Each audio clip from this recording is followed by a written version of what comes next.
The unexpected invitation. Priya Sharma closed her bookshop early that Tuesday, a rare occurrence that would have her regular customers raising eyebrows. But the persistent rain had kept most of them away, and the steady drumming against the windows matched her melancholy mood. 3 months since Rohan had walked out, claiming they had grown in different directions, and the emptiness still followed her like a shadow.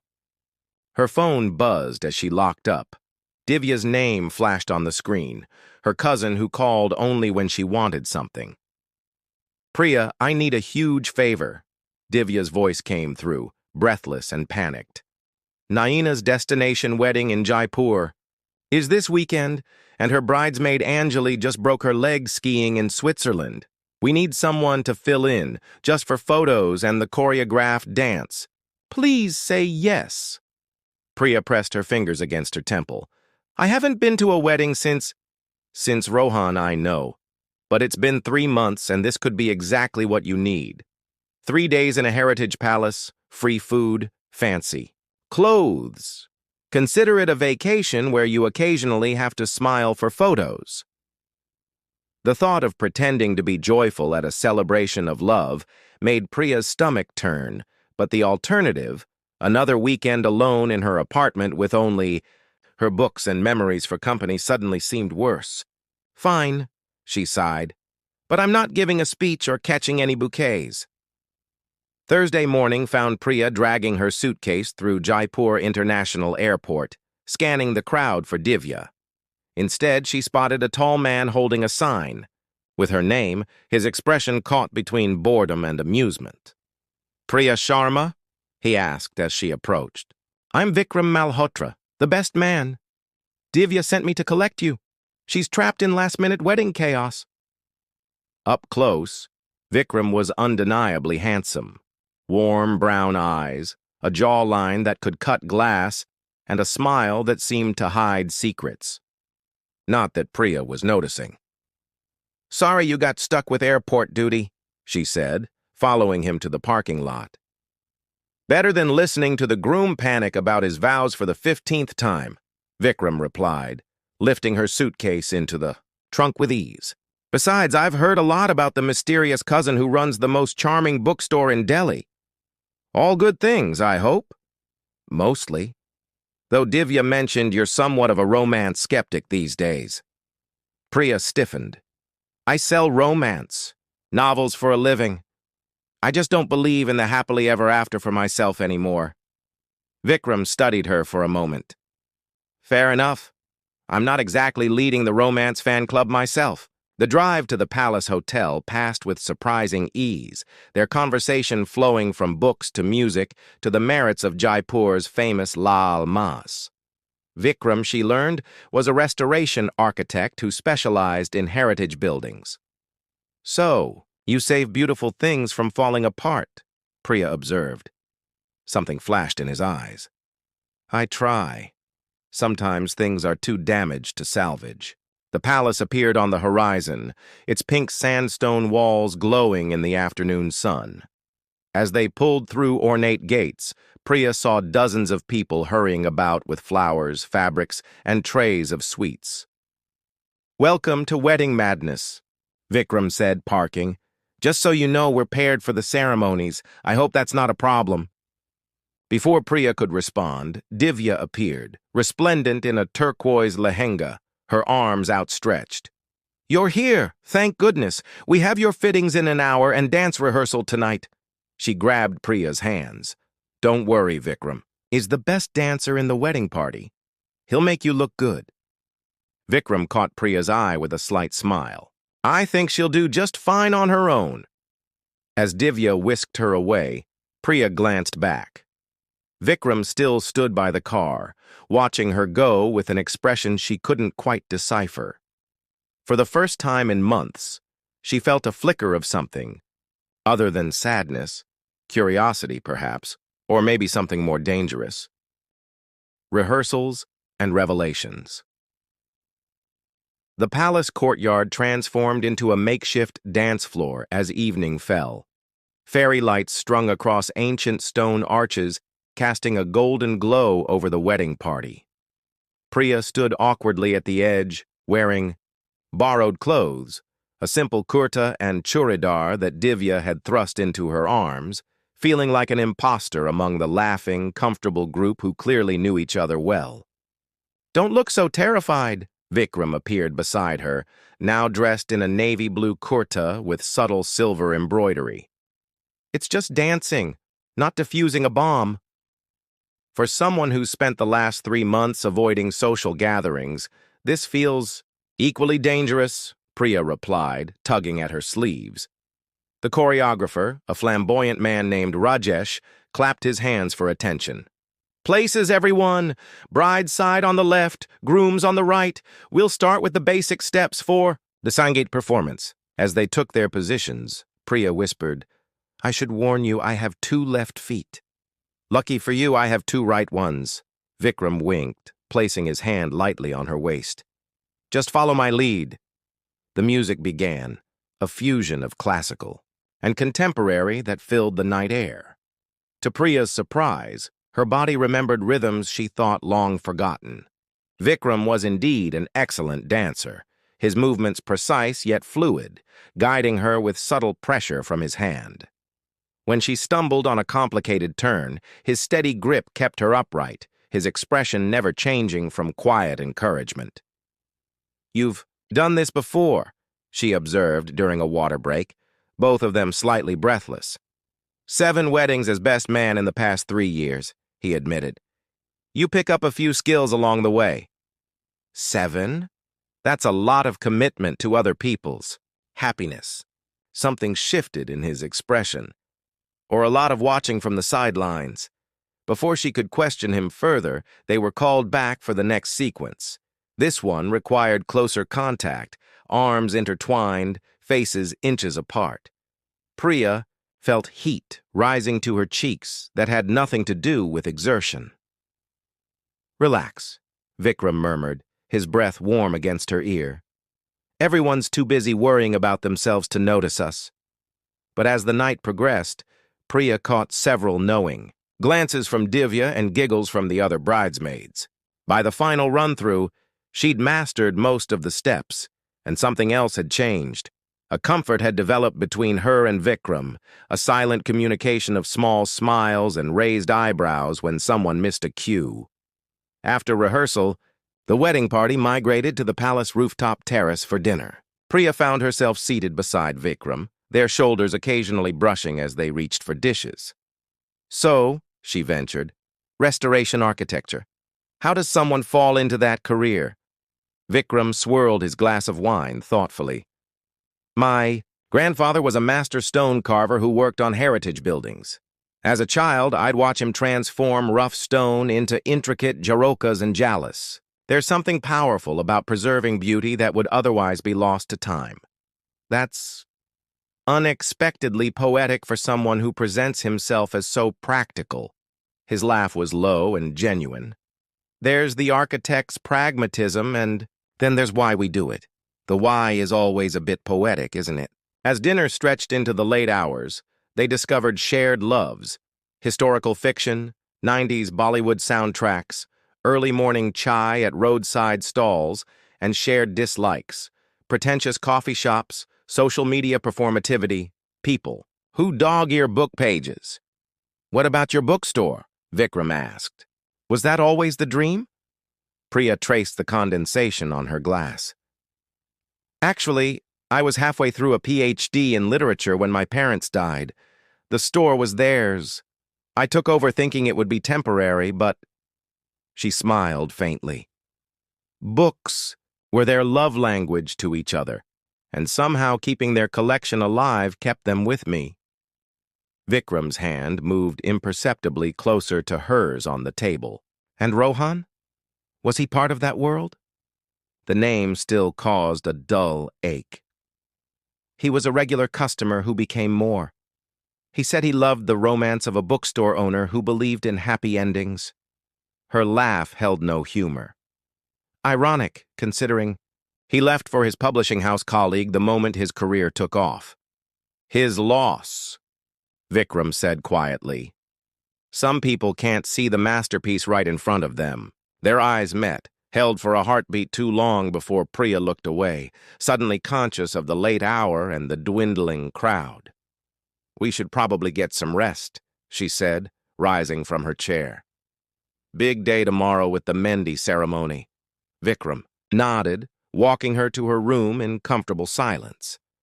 At her door, he hesitated. "For what it's worth," he said, "you're a much better dancer than you think." After he left, Priya stood in her room, her fingers absently tracing the spot on her waist where his hand had rested during their dance, wondering why a man she'd known for less than a day could make her feel both unsettled and more at ease than she'd been in months. Starlit confessions, the Mendi ceremony unfolded in a riot of color and laughter. Women draped in vibrant silks sat in circles while henna artists transformed their hands into canvases of intricate patterns. Priya watched, entranced, as delicate vines and peacock feathers bloomed across her skin. The artist, an elderly woman with knowing eyes, worked with practiced precision. "I'm adding a special design," she told Priya with a wink, "for love that comes unexpectedly." "Oh, I'm not," Priya began, but the woman merely smiled and continued her work. Across the courtyard, Vikram sat with the groom and other men, his kurta today a deep emerald that brought out flecks of gold in his eyes. Occasionally their gazes would meet, and he would offer a small smile that seemed meant only for her. Each time, Priya told herself the flutter in her stomach was merely the excitement of the festivities. As evening approached, the Sangeet preparations began in earnest. Backstage in the palace's grand hall, chaos reigned, bridesmaids adjusting each other's jewelry, groomsmen practicing last-minute steps, the bride Naina being fussed over by a team of attendants. "You look beautiful," Vikram said when Priya emerged. In her outfit, a midnight blue lehenga embroidered with silver thread that caught the light with every movement. "It's Divya's," Priya demurred, though she'd secretly gasped when she'd seen her reflection. The woman in the mirror had seemed like someone else, someone who hadn't spent months hiding from the world. "The outfit is Divya's," Vikram corrected, gently. "The beauty is all yours." Their performance went flawlessly. As the final notes faded and applause erupted, Priya found herself laughing, genuinely laughing, for what felt like the first time in forever. Vikram kept his arm around her waist a moment longer than necessary as they took their bow. The celebrations continued well into the night. Around midnight, when most guests had either retired or were deep in their cups, Priya slipped away from the noise, seeking air on one of the palace's many balconies. The stone was cool beneath her hands as she leaned against the balustrade, gazing at the star-scattered sky above Jaipur's twinkling cityscape. "Running away from your adoring fans." Vikram's voice came from behind her, playful, but tinged with something softer. "Just needed a moment," she replied, not turning around. "It's been a while since I've been around so much happiness." He joined her at the railing, their shoulders almost touching. "Sometimes other people's joy can feel like salt in a wound." "Exactly." She glanced at him, surprised by his understanding. "Does that make me a terrible person?" "No, it makes you human." He was quiet for a moment. "Can I tell you something I've never told anyone at these weddings?" Priya nodded, curious. "I hate them. Not the celebration part, that I can appreciate, but the expectation that finding one person somehow completes you." His voice had an edge she hadn't heard before. "As if we're all just half-finished puzzles walking around until we find our missing piece." "What happened to you?" Priya asked softly. Vikram's laugh was hollow. "The classic story. College sweethearts, 5 years together, ring purchased. Then I found out she'd been seeing my best friend for the last year of our relationship." He ran a hand through his hair. "They're married now, with twins. He's still invited me to be godfather." That's... Priya searched for words. Spectacularly awful? Yes, it was. But the worst part was realizing that while I was planning forever, she was already gone. I just hadn't noticed. The vulnerability in his confession resonated with something broken in Priya. After Rohan left, I found a list on his laptop, pros and cons of staying with me. Apparently, the bookstore owner charm had worn off, and dating, an up-and-coming literary agent, offered better networking opportunities.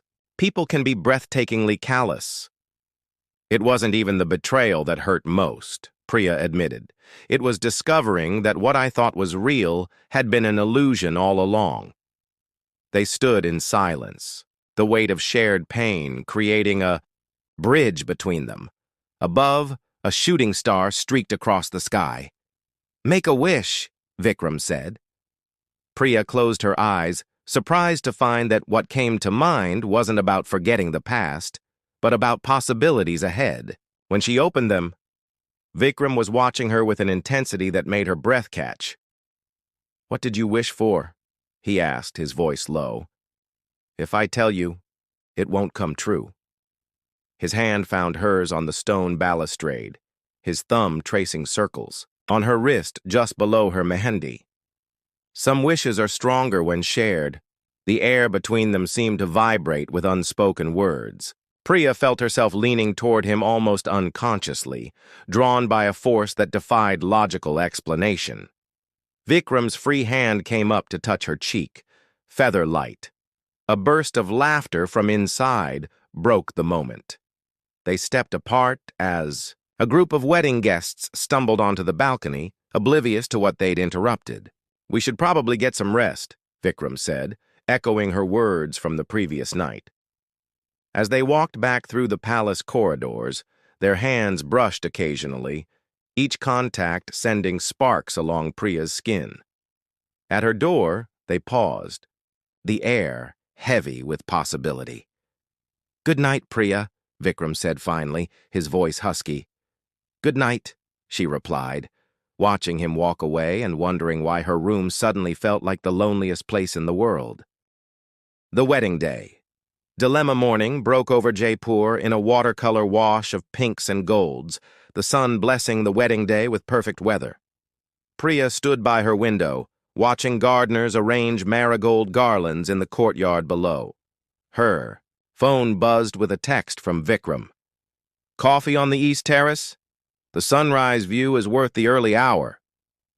20 minutes later, they sat side by side on cushioned stone benches, steaming cups in hand, watching the sun illuminate the distant Aravalli Hills. The comfortable silence between them felt significant. A shared language developed in just 2 days. "About last night," Vikram began, his voice careful. "You don't have to—" Priya started at the same time.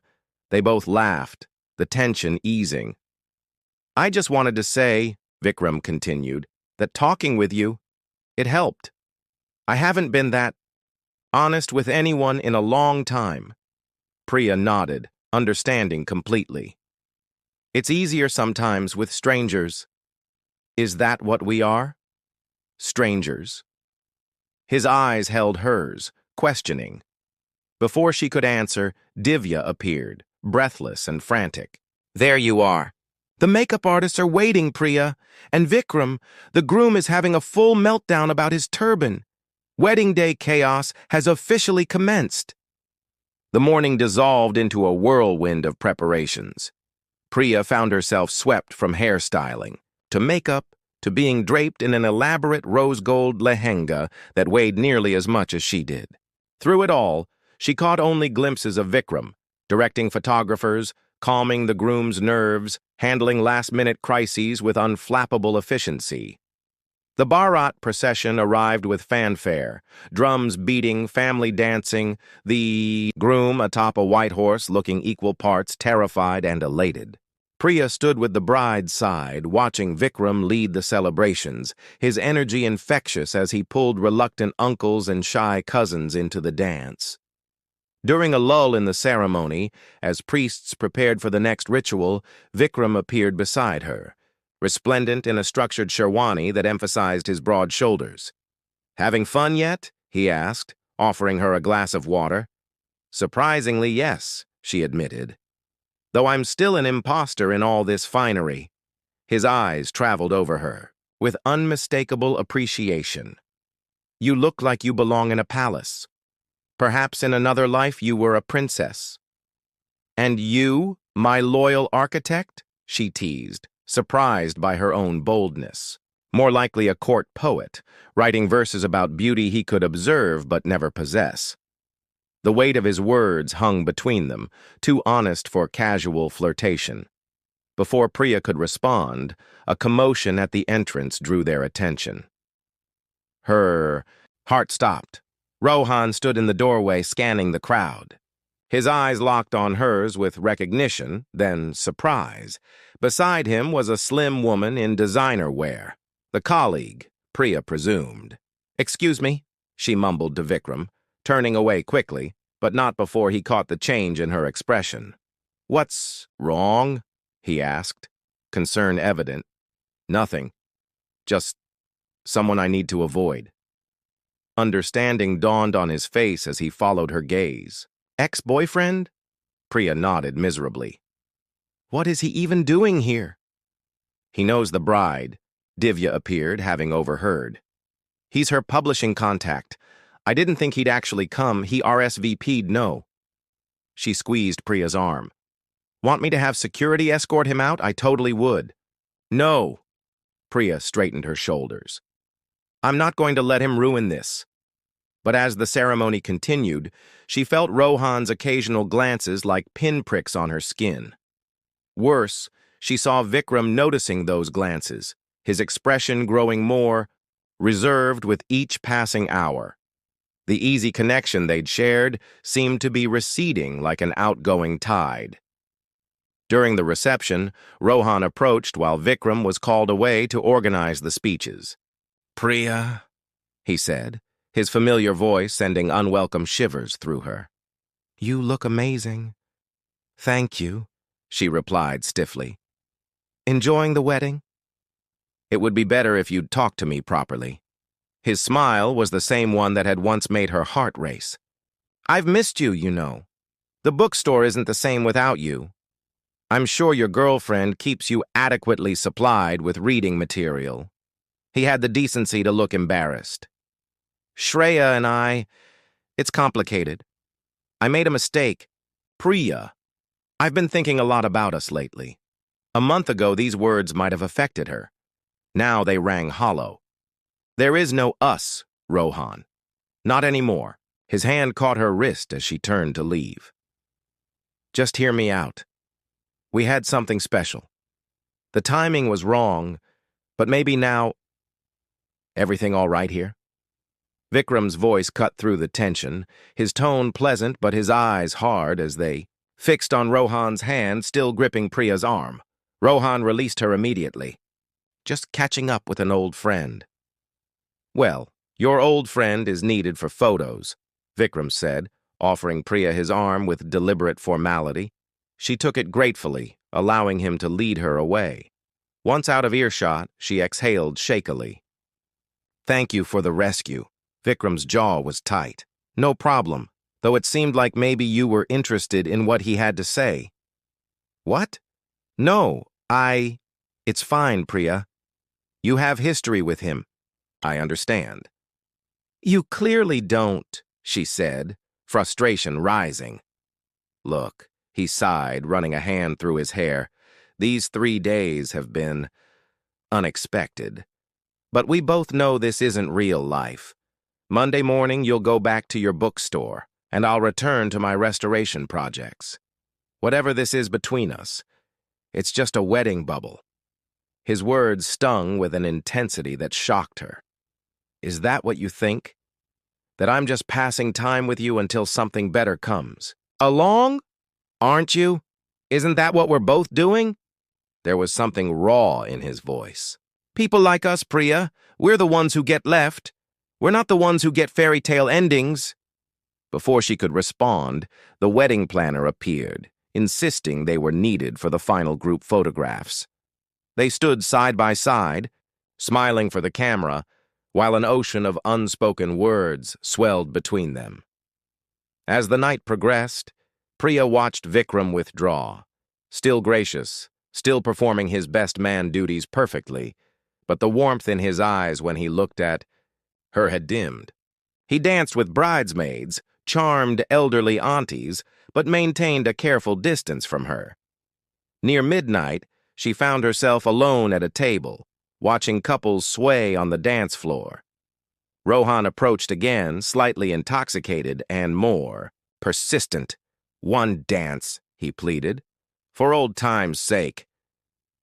"I think the lady has declined," came Vikram's voice as he materialized beside their table, his expression unreadable. Rohan sized him up with the arrogance of a man unused to competition. "And you are?" "Someone who recognizes when a woman isn't interested," Vikram replied evenly. "I believe your date is looking for you." After Rohan slunk away, an awkward silence fell between them. "You didn't have to do that," Priya said finally. "I can handle Rohan." "I know you can." Vikram's voice was soft. "But maybe I needed to do it for myself." Their eyes met, 1,000 questions hanging in the air. The bride and groom chose that moment to begin their farewell circuit, pulling Vikram away for final best man duties. Priya watched him go, a hollowness expanding in her chest as she realized their wedding bubble was indeed about to burst. A gesture of forever. The final day of the wedding dawned with a subdued quality, guests moving slower after 3 days of celebrations, the newlyweds glowing with exhausted happiness as they prepared for their honeymoon departure. Priya packed, methodically, folding borrowed finery and tucking away the small gifts and favors she'd accumulated. Her flight back to Delhi was scheduled for late afternoon, and Divya had arranged for a car to take her to the airport. A knock at her door startled her. She opened it to find not Vikram, as her traitorous heart had hoped, but a hotel staff member with an envelope. "From Mr. Malhotra," the young man explained, handing her the cream-colored paper. Inside was a short note in elegant handwriting. "Priya, called away on an emergency restoration project. Duty calls at the most inconvenient times. It was a pleasure dancing with you." Vikram, the impersonal formality of it felt like a physical blow. 3 days of connection, of shared confidences and lingering glances, reduced to a polite goodbye note. She crumpled the paper, then immediately smoothed it out again, berating herself for caring so much about a man she barely knew. At the farewell brunch, Divya immediately noticed Vikram's absence. "Where's your handsome shadow?" she teased, then frowned at Priya's expression. "What happened?" "Nothing happened," Priya said, forcing a smile. "That was rather the problem." Divya's eyes narrowed. "Did he say something stupid?" "Because men always say stupid things when they're scared." "He left. Emergency work project, apparently." "On a Sunday?" Divya looked skeptical. "That man hasn't taken a day off in years, always hiding behind his work so he doesn't have to face his feelings." Priya shook her head. "It doesn't matter. This was always temporary, a wedding bubble, as he called it." "And is that what you want it to be?" The question hung in the air as Priya considered it honestly. The answer surprised her. "No," she admitted quietly. "But what I want doesn't seem to matter." The brunch passed in a blur of goodbyes and good wishes. As Priya prepared to leave, the bride Naina pulled her aside. "Thank you for stepping in," she said warmly. "I know it wasn't easy coming to a stranger's wedding, especially after what you've been through."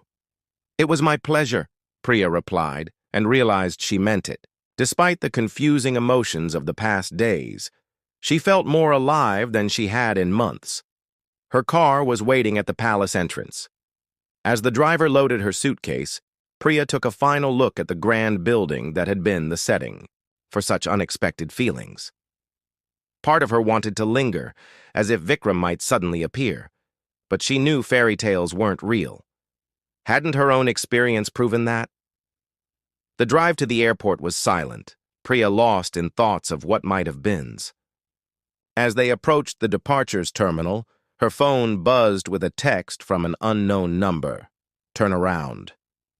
Frowning, she glanced over her shoulder just as the car pulled to a stop. And there, standing by the curb, was Vikram, slightly disheveled. As if he'd been running, his expression a mixture of determination and vulnerability. "What are you doing here?" she asked as she stepped out of the car, heart hammering. "Something stupid," he replied, a smile tugging at his lips. "Or brave. I'm not sure which yet." Around them, travelers hurried past, the noise of the airport, fading into background as Priya struggled to understand.